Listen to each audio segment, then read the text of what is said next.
I'm Pandora. Today on Sew Eco, I will be making produce bags. These are the little cotton bags that you bring to the grocery store so you don't have to use those icky plastic bags. First thing you'll need to do is take some cotton muslin and cut out rectangles. You'll need 2 rectangles of the same size. You can do all different sizes according to what you're going to put in them. I like these smaller ones for pudding, rice, and spices and that kind of thing. A little bit bigger for apples and lettuce. And I'm going to be trying a long one to see if that works well for celery. So let's get to sewing. So for my seams in the produce bags, I am going to use French seams. So we'll be sewing down the sides and the bottom twice. First start with a very small seam.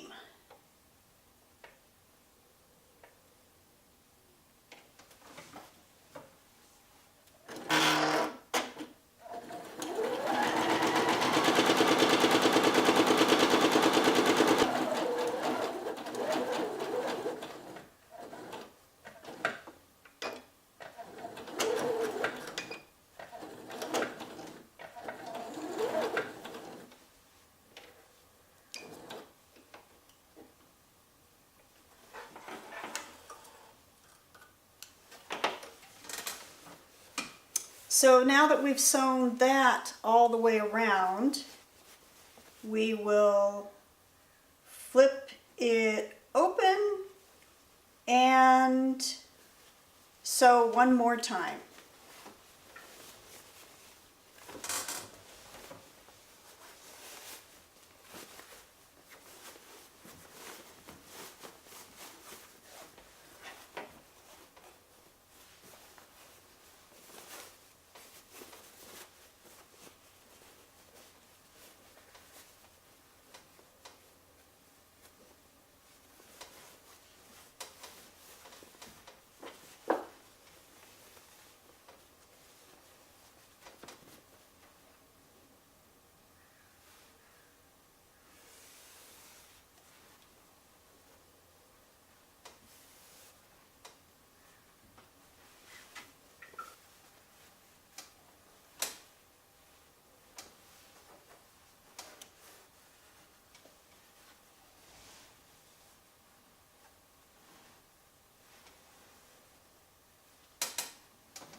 Now when you go to put the second seam in, make sure that it's wider than your first seam so that the inside edges don't stick out.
So now that you've got both of your seams done, we're going to turn that inside out.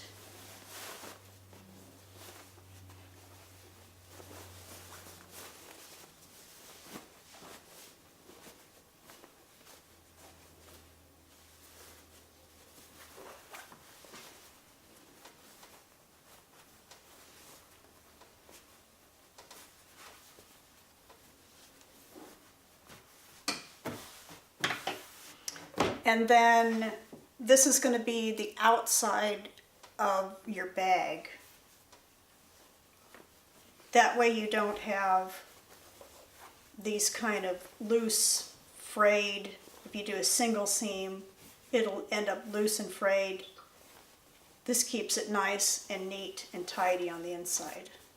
Okay, next, we're going to need to put a drawstring in the bag. So we will be folding this over a couple of times and then sewing it. But you want to leave a big enough tube there to put through whatever string you're going to put through. To make this part a little bit easier, I am going to be sewing the edge over first before I put the whole sleeve in to put the string.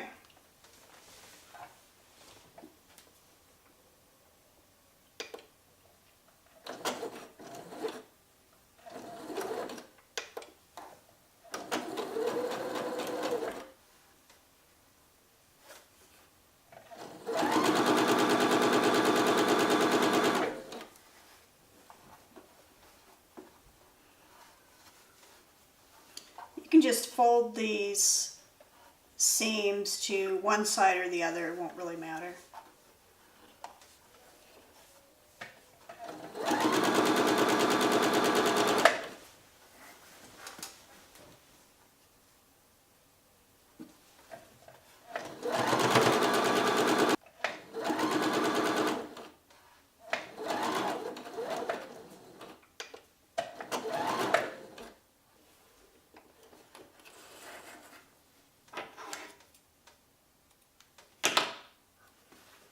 Okay, now I'm going to be folding this over again,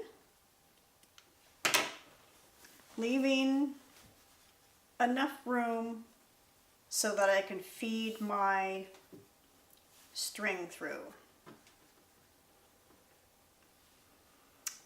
And I'm going to loop my string through so that I can tie it on one side.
So now that you've got your tube made for the string, you're going to want to feed that through. You can just pin a safety pin on there and then feed it through that way.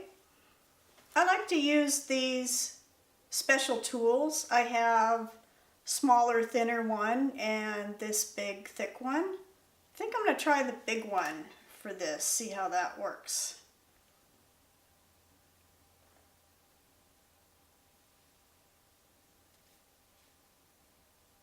think it'll hold that. Okay, let's see here.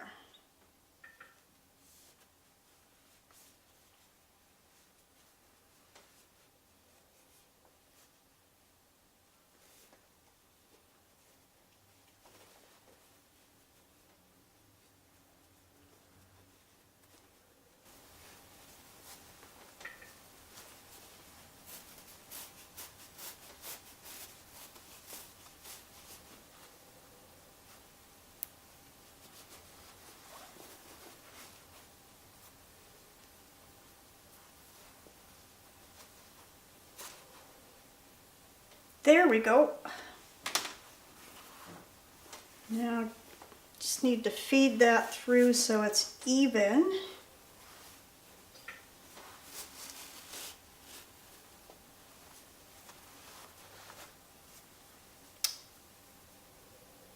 Then I'm going to tie a couple of knots on one end.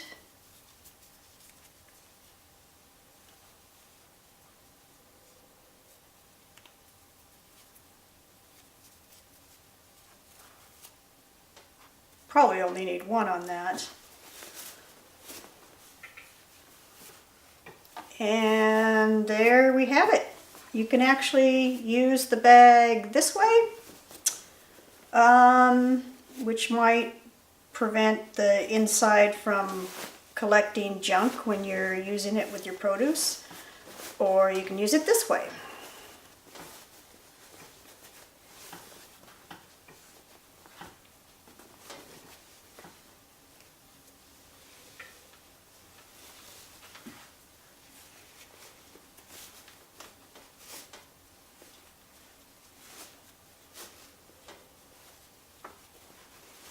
So let's see how the celery fits in here. Not bad, probably could have been a little bit thinner, but I think this would also make a great bag for a big bunch of kale. And there you have it. Now these bags are going to be a little bit heavy, so when they're weighing your produce, it'll add a little bit to the weight. A lot of times I don't worry about it, but the best thing to do is to have them weigh your bags ahead of time. And they will give you the tare weight at the checkout stand. You can write the tare weight on the bag or put a little extra tag on it if you don't want to mark up your bag. And you only need to do that once. So then next time you go and buy your produce, you'll have already weighed the bag and have the tare weight on it.